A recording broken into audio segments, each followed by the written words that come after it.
Hey, friend. Welcome to the Hearts Hello Show. This is a space where we stop pretending everything is fine and start telling the truth about what it actually takes to grow. Because the reality is, life will stretch you. It will challenge your mindset, test your character, and reveal the places where what you say you believe and how you actually live don't always match. And that's where the real work begins.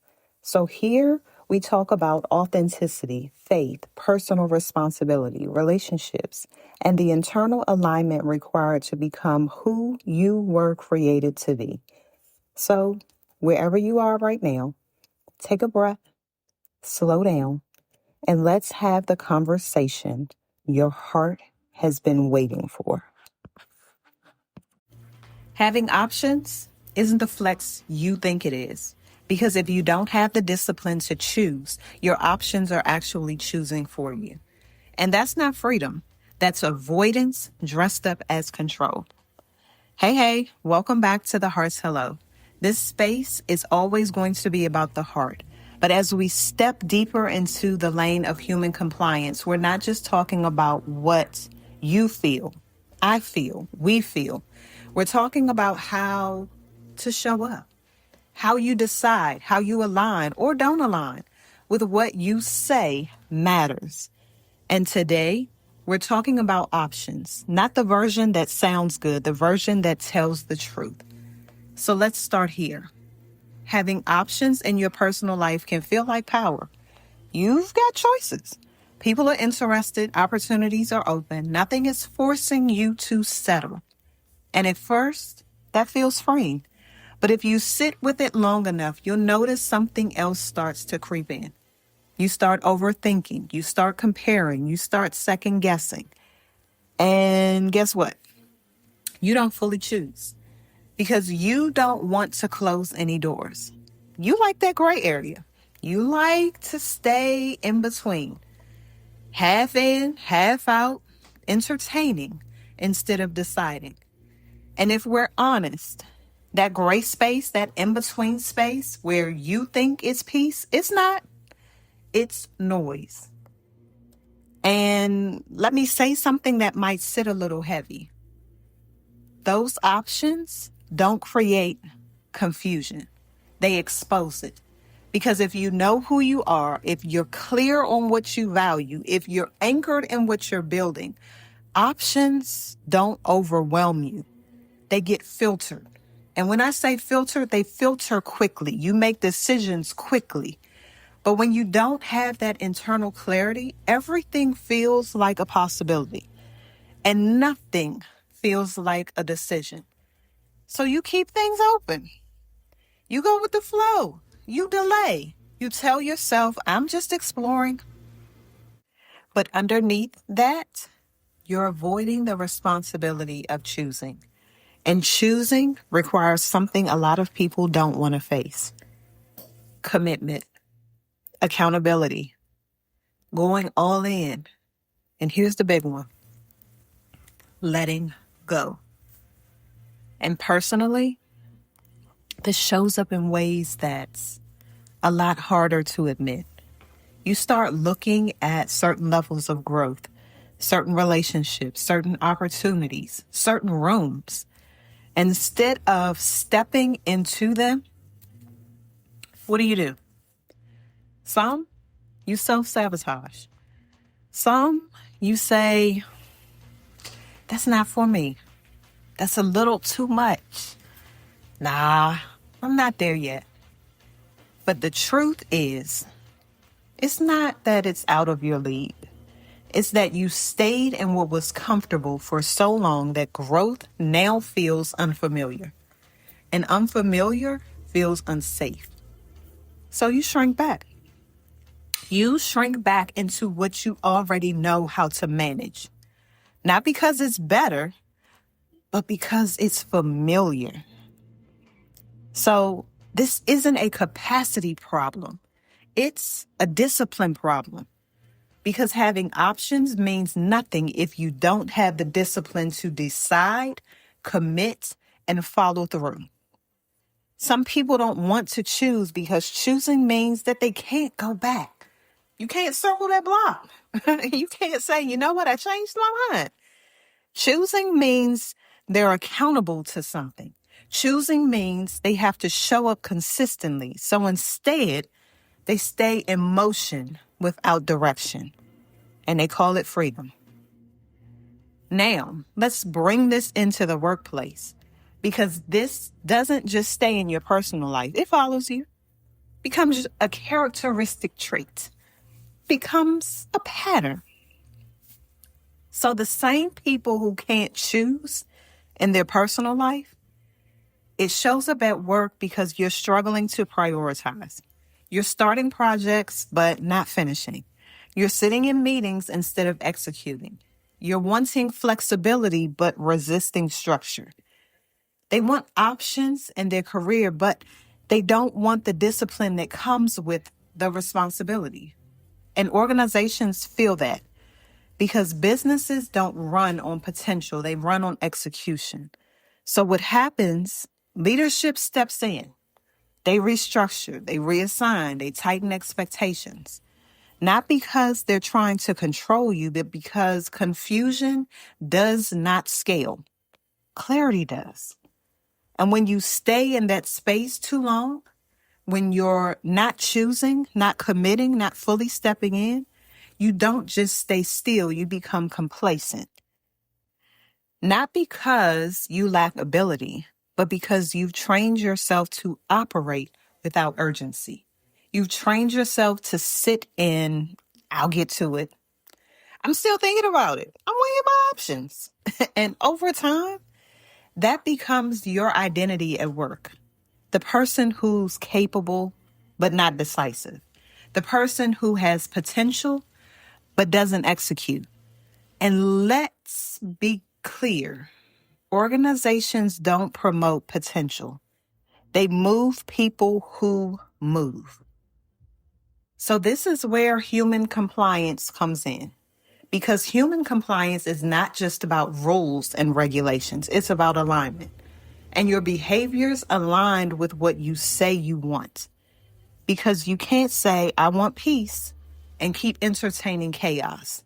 You can't say, I want growth, and avoid commitment. You can't say, I want stability, and refuse to choose. That's not a life problem. That's being out of compliance with yourself. So here's the shift. Powerful people don't have fewer options. They have stronger filters. They know what aligns, what doesn't, what deserves their time, and what doesn't. They don't sit in indecision. They decide. And then they move. Not perfectly, but consistently, because they trust themselves enough to choose. So I want you to ask yourself something, and I don't want you to rush past it. Where are you calling it having options, but really you're avoiding a decision? Where are you keeping doors open because you don't want to be accountable? Where have you been sitting so long that sitting now feels normal? And where in your life is growth not uncomfortable, but just unfamiliar? Because you haven't chosen it yet. So I need you to sit with that, because your next level is not on the other side of your options. It's on the other side of a decision. For those of you all who have been following the Heartello, you know that there's been a shift in what I've been talking about. And you also know that I don't just talk about things that I have not experienced. And so when we talk about making decisions, when we talk about choosing and choosing quickly, when we talk about staying in spaces that we know we should not be in, because if you are truly honest with yourself, you can feel it. You know when you are out of alignment with you, when you know that there is something that is outside of your core values that you're trying to make happen. And I'm not just talking about, those, what do we call it? Those things that our non-negotiables. That's the word that I was looking for. I'm not just talking about the non-negotiables that people are checking off on their list. Oh, I don't want this person to have that. Oh, they should be this height. No, no. When we talk about, especially the age that I am, I'll be 45 this year. And so when I talk about non-negotiables, I'm not just talking about those things. I'm talking about those things that are non-negotiables to your core values. Those are the things that are non-negotiables. Those are the things that are going to cause you to make decisions quickly, either to have it, to not have it, to put it to the side and see how it may work out, not right now, but maybe down the line, that you begin to strategically think about how you want your life to look. Because at almost 45, your decisions are different. The way you think about life should be different. The way that you are not just thinking about now, because I say that you have to be where your feet are. Yes. You have to be present in the moment. Yes. But you would be naive to think that you cannot look at where it is that you want your life to go and begin to make decisions based on what you want that to look like. Now, if you're a person who you're not sure, then can't hold your feet to the fire for that one. But what I can ask you to do is sit down and figure out, what do you want? Because what you want wants you more.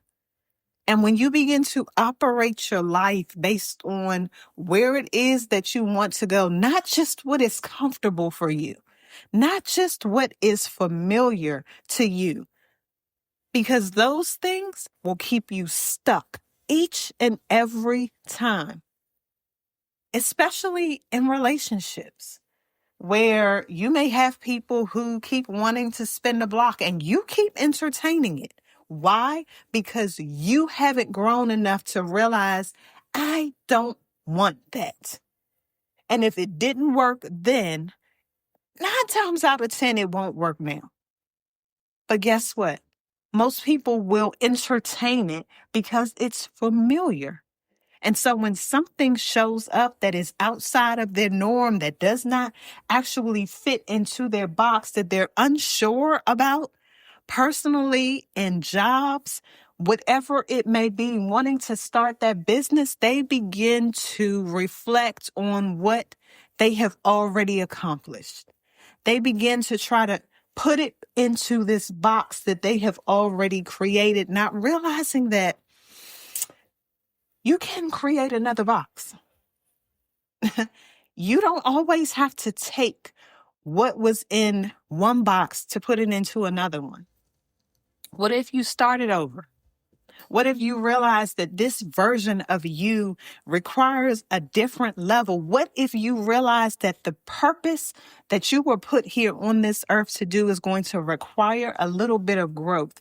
And what if the people that are now surrounding you are trying to help you to get there, but you don't see it as, I need to level up. You see it as, well, this feels unfamiliar, so I'm not quite sure if I like it yet, so I won't entertain it at all. And 5 years go by, 10 years go by, 15 years go by, and guess what? You're still sitting in the same space. For those of you who have been following the Heart's Hello, you already know I don't talk about things that I haven't lived. So when I talk about choosing, when I talk about staying in spaces longer than you should, when I talk about feeling that internal pull that something is off, I know that feeling. Because if you're honest with yourself, you can feel when you're out of alignment. You don't need anyone to tell you.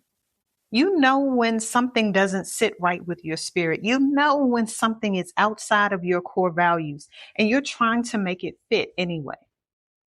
And I'm not talking about surface level negotiables, non negotiables. I'm talking about the ones tied to who you are at your core, because those are the ones that will force you to choose. And at this stage in my life, almost 45, my decisions are different. I'm not just thinking about what feels good right now.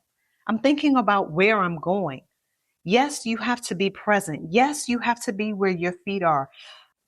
But it would be naive to think that you don't need to make decisions based on the life you say you want. And if you don't know what you want yet, then that's where the work is. Because once you know what you want, it will start asking more of you. And that's where most people get stuck because they go back to what's familiar. The old relationships, the old patterns, the old conversations, people spinning the block, and you keep entertaining it. Not because it's right, but because it's known.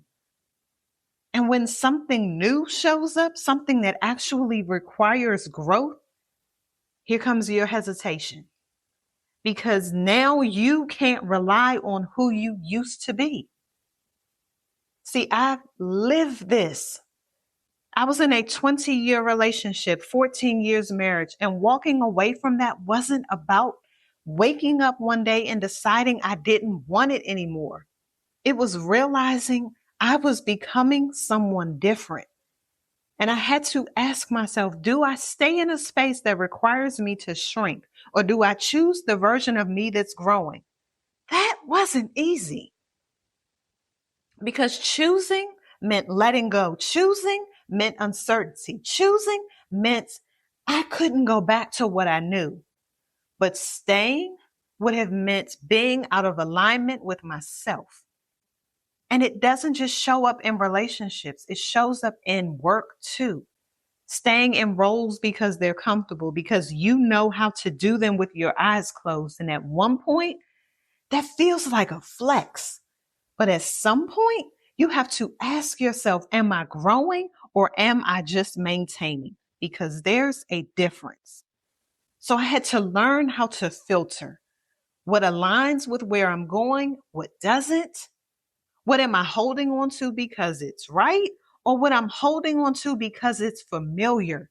And once you start asking yourself those questions, you can't unsee it. So, friend, this isn't about pressure. This is about alignment. You don't need to rush, but you do need to be honest because at some point, you have to stop entertaining your life and start choosing it. And when you do, everything starts to move differently. And here's my last thing I'll leave with you. What you want wants you more. I'll talk to you soon. Before you go, sit with this for a moment. Growth doesn't happen because we heard something inspiring.